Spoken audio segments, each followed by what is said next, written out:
Hey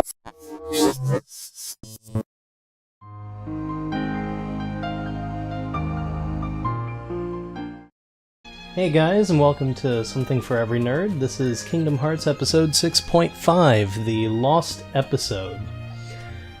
So when we left off in episode 6, before the upgrade, before episode 7, before the change, before the official Something for Every Nerd started, we left off right after the card battle, but I decided to pick up from the card battle because it's a fairly easy boss fight or scenario. So, yeah, so we're just gonna dive right on in, and basically all we need to do to get caught up is basically finish Alice in Wonderland and beat the Trickster. So that's what we're gonna do. So we've presented all 4 pieces of our evidence, and the Queen presented hers. And you can never really tell which one is hers and which one is ours, but no, not necessarily quoting Hunger Games, but the odds are in our favor because 4 against 1 is usually really good odds. So let's went with the middle one when we did it the first time, but I feel like this one is definitely going to be one of ours. Okay, let's see. And we're good to go. So the Queen believes, well, not necessarily wants to believe, but that's proof of Alice's innocence. So let's just see if we can get through this boss fight without dying, because I didn't exactly level up this save file very much. I think I'm only at a level 11, maybe 12. I might be overestimating that, who knows.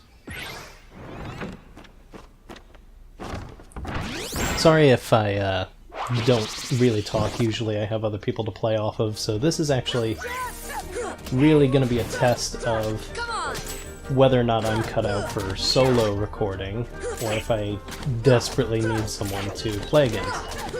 So, because I mean, I have a lot of project ideas that I want to do for you know, just general content for Something for Every Nerd. Like I want to do some old PlayStation 2 gaming, you know, like some Jak and Daxter, some... Oh, I didn't know that you could hit the Queen. That's new. Or maybe it wasn't new, but I just never noticed it before. But, yeah, so I want to do some content like Jak and Daxter or Sly Cooper. I really want to do Sly Cooper, that would be so much fun. Yeah, the Queen has... Oh my gosh. Really? Really? You can knock over the Queen and she faints and you can see her heart bloomers. That's great. That's something. So, yeah, some Jak and Daxter, Sly Cooper. I feel like I've said this before. Maybe even some PlayStation 1, like some Crash Bandicoot and some Spyro, and some, Gex. Oh, Gex was such a great game. Gex 1 was really good, Gex 2 was really, really good in my opinion, and then Gex 3 just kinda crapped out. I also like to do some other PS3 gaming, possibly some GTA, but then again I would want to do that with someone else. So Alice is missing right now, and the Queen wants us to find her. So we go back into the Lotus Forest, and the cat will tell us what to do next.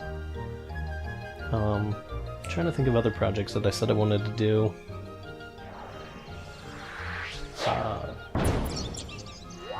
Can't think of any of my other solo projects. I had a huge list, but you'll see them eventually as they get made or don't get made. Hopefully they'll get made. Hopefully they'll be made, because well, they'll be made one way or the other if I have to have a partner or someone to play against, or not like actually play the game against, but you know, just like comedically play against, or if I have to do it solo. But again, this is going to be a test to see if I can handle solo recording, if I'm funny enough on my own or worth listening to drone on for around about half an hour.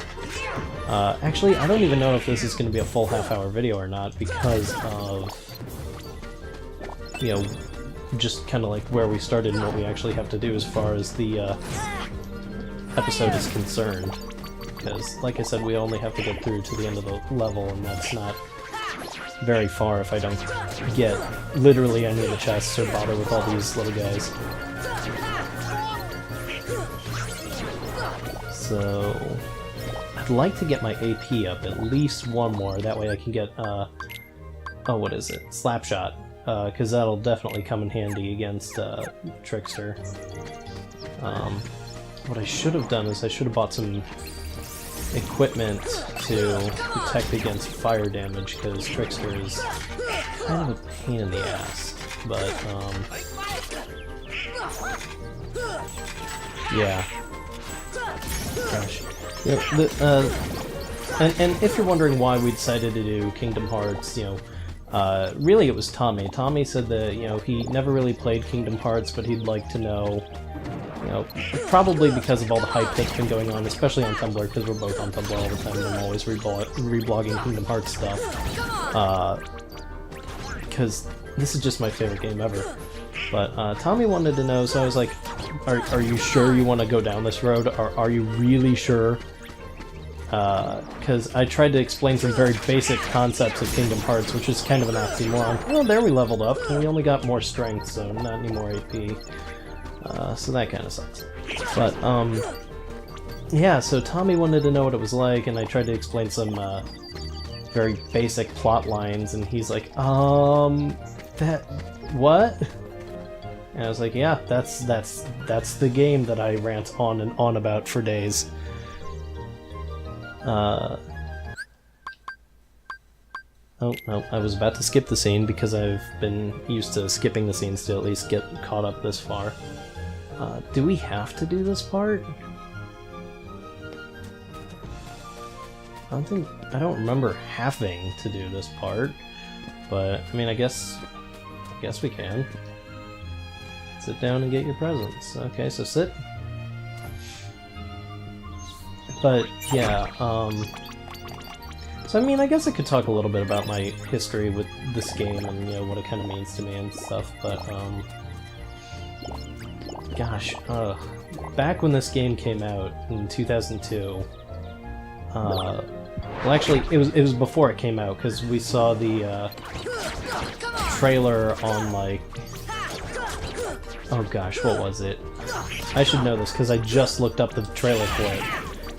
The first not trailer, but the first commercial, really, that was ever on TV for Kingdom Hearts 1 was on this, like, Disney Channel Insider type deal. Oh yeah, we gotta re-enter each time. So it was like, kind of like, I don't remember what it was called, but it was sort of like Disney Channel Insider, where they did this shtick about some guy breaking into the Disney headquarters and Disney labs and everything, and checking out the latest and greatest of Disney movies and video games, and there was a sign on the door that said Kingdom Hearts, and the guy's like, Kingdom Hearts, what's that? And he goes in, and there's this, like, super magic awesome computer that can, like, basically Siri on drugs. That was like, hello, what would you like to know? And it's like, tell me about the latest game, Kingdom Hearts. And the computer goes on about, you know, how it's like, you know, it does this, it does that, the graphics are incredible, it's made by Tetsuya Nomura. And there was even like a short little interview where he's talking about the game. And this is before I even actually knew the name Tetsuya Nomura. Yeah, it had like a little snippet of an interview with him talking about the game. They told us about, you know, what to expect. Which is interesting, because it even says that there was Lion King that was going to be in the game, which maybe they were just referencing the summons, or, you know, Pride Lands was going to be a level, but it got cut out, but they just kind of said that Lion King was going to be in the game, but I think they were referencing the Simba summons that you get later in the game. But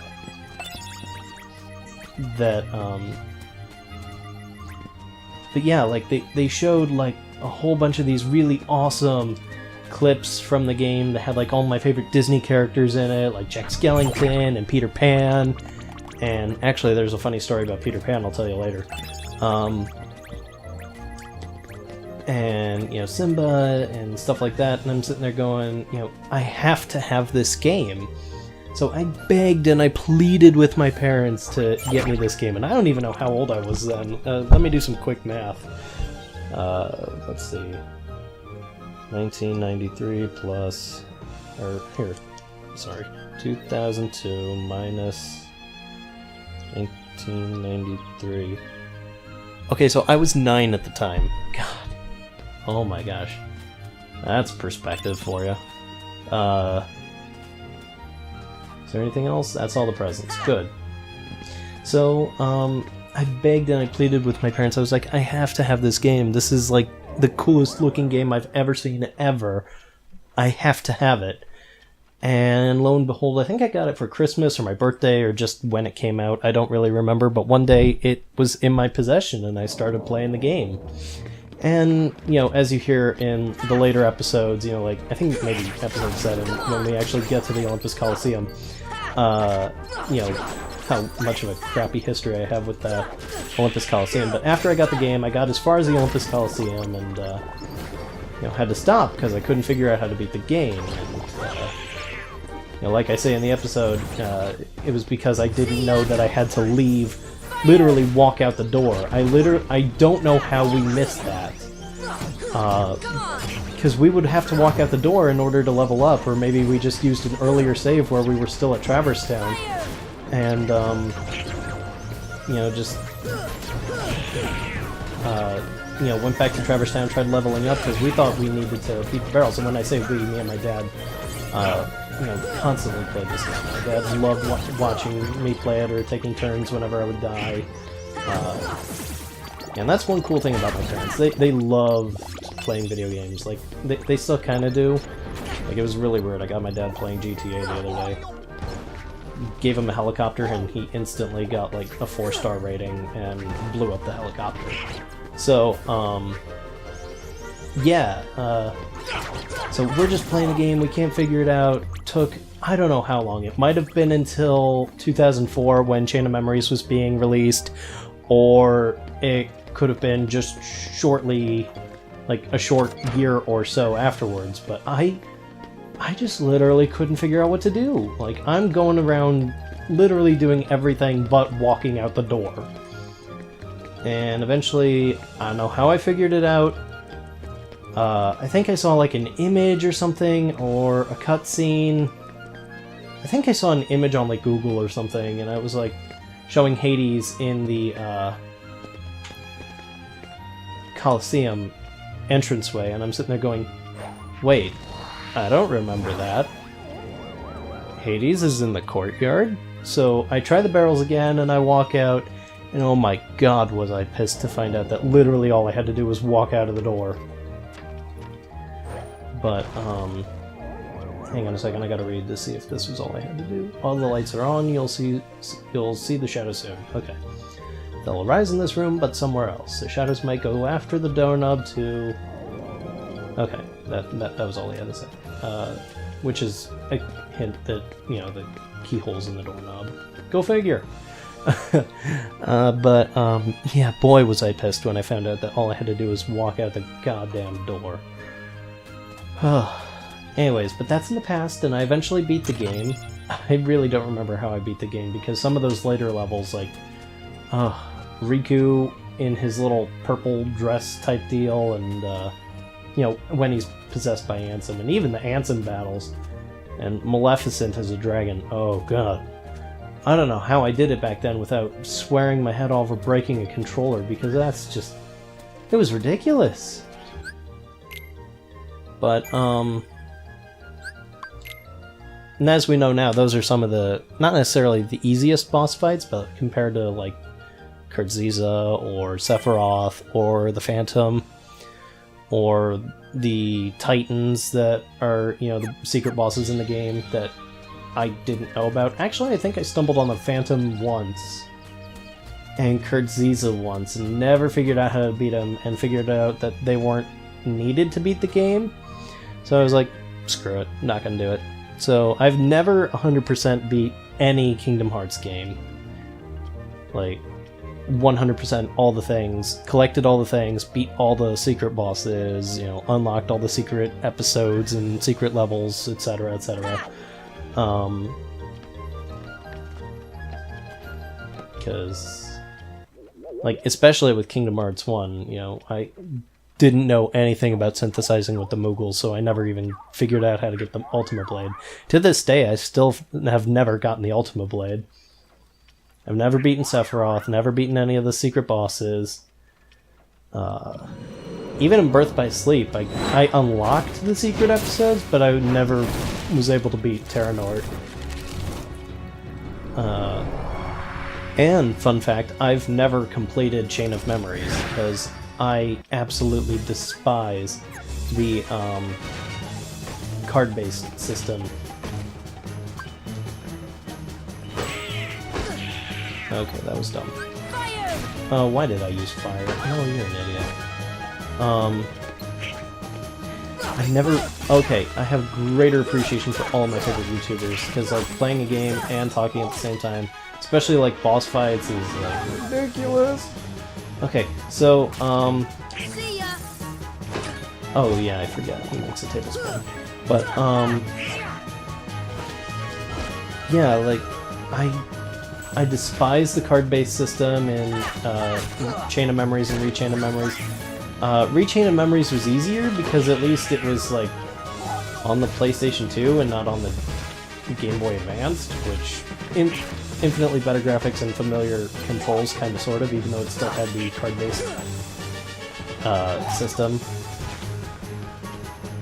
Was a little bit better, but I've still never beaten it. Like, the one boss that I get stuck at all the time in Chain of Memories is the Parasite page in Monstro. I cannot beat it for the life of me. Like, we were playing one day, me, Tommy, PJ, and Andrew were all playing one day, and I said, okay, someone get me past this, someone get me past the Parasite page, and I think ultimately PJ had to do it, because that was really the only Kingdom Hearts game PJ ever owned.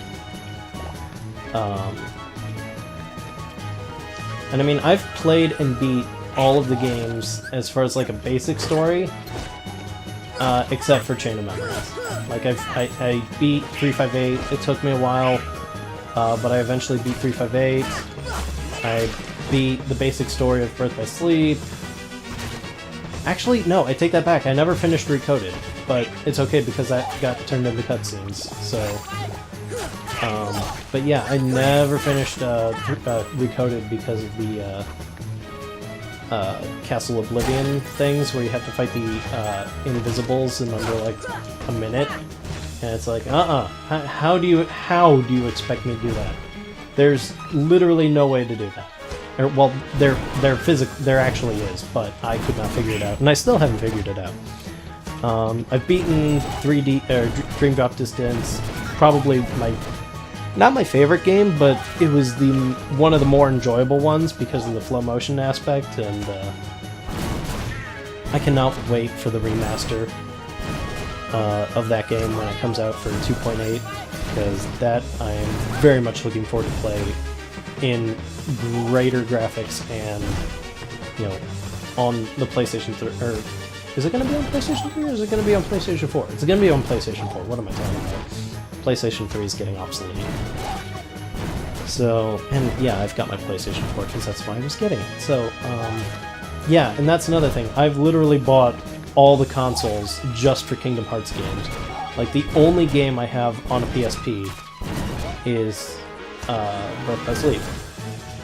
I think Daxter, like just the singular title game, Daxter came out for PlayStation Portable, maybe PlayStation 2 or 3.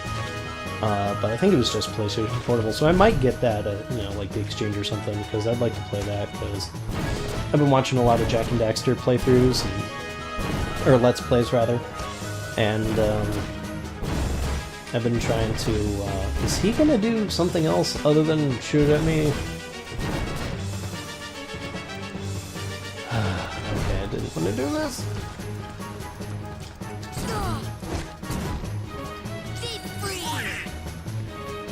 Okay, at least Donald's awake now, so Donald can take the heat for me. Oh god, I need someone else to play off of. Anyways, but what was I talking about? I don't remember, so it probably wasn't important. Actually, I think I was getting somewhere with the point I was making, but I don't remember. So if you recall, I did make a point about that I was going to talk about a funny story with involving Peter Pan. So the first real memories that I can recall of going to Walt Disney World, I was probably 5 years old, if I recall correctly, and we were staying at Dixie Landings, or what is now Port Orleans, and you know, we were staying on Disney property, and you know, they did the whole thing, you know, is there anything we can do to make your stay more enjoyable? You know, who's your favorite Disney character? And, you know, obviously they're hoping for something like Donald Duck, Goofy, Mickey Mouse, Pluto, Minnie, you know, something like that. One of their character costumes. But dumb me at like 8 years old is like, or 5 or, I don't remember, probably 5 years old. I'm like, Peter Pan! And, because I thought Peter Pan was cool, you know, he fights pirates, you know, and I mean, everything about Peter Pan was cool at that age.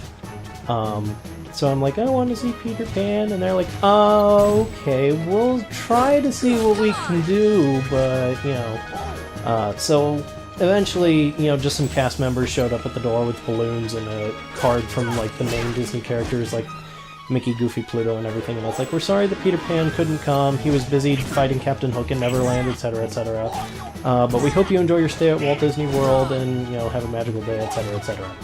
And it came with, like, balloons, and, it was just a really nice card with a picture of all of them with the signatures and everything. And, you know, it's still really cool when you're, you know, 5 years old at Walt Disney World. Everything is at that age. Let's get this potion, otherwise I'm gonna die. Alright, I think I have a chance.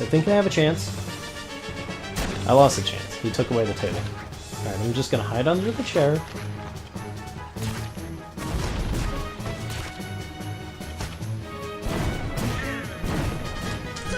Come on, there we go. Okay, first try. Haven't done that in a while. That's very satisfying when you can just one-shot a well, not one-shot, but one try through, you know, not having to, you know, repeat over and over again like the Cerberus in our later episodes, or the Chameleon with Clayton, or if you're watching this chronologically, spoiler alert, we get wrecked a lot, but it adds to the comedy of everything, doesn't it? Yes, quite, yes. Obtained Ifrit's Horn. So yeah, but, you know, Kingdom Hearts has just been, like, one of my favorite games of all times. I mean, I grew up with it. Literally, I grew up with it. I was 9 when it first came out. I'm 22 now, and we still don't have Kingdom Hearts 3. But, you know, it's just something that I grew up with, and I don't know who I'd be without this game. It taught me a lot about, you know, friendship, especially at a time when I didn't have any friends. You know, so Sora was kind of like a friend when I was younger, you know, because I didn't really have very many friends except for my cousin, and, actually, I think I knew Andrew around this time. Actually, probably not. I knew Andrew a little bit later, but, yeah, most of Kingdom Hearts happened during a time when I didn't really have any friends, but, eventually, when I did start to get friends, I knew how to treat my friends and how to, you know, be a proper friend because of this game. You know, not that, you know, going off on adventures, saving your friends from Heartless and, you know, falling to darkness is necessarily a commonplace thing in today's society, but, you know, people can fall to darkness in various different ways, you know? You know, so I just try to emulate Sora by being a goofy, wacky, kind of off-the-walls guy that I am, because, you know, I never want to see my friends upset. Like, it physically hurts me when I see my friends upset, so I try to do everything that I can to, you know, make them happy or at least brighten their day in some small way. And if I have, then at the end of the day, that's really what matters, right? I don't know why I got philosophical all of a sudden, but that's just kind of what Kingdom Hearts has meant to me and what it's done for me as a person. So yeah, so I really hope you enjoyed this short little gap filler, if you would, of, you know, everything that you've missed from our Let's Play. And I hope you're enjoying, you know, everything on our channel right now. Right now it's just really all Kingdom Hearts and PJ's Christmas video that he made. But I hope you're enjoying, and there's going to be a lot more content to come. So please stick around, please suggest us to all of your friends, you know, family if they're into this sort of thing, co-workers if they're in this sort of thing. So yeah, you know, I hope you're really enjoying everything, and I will see you back with PJ, Tommy, and hopefully Andrew in future episodes. So yeah, I'll see ya. Bye.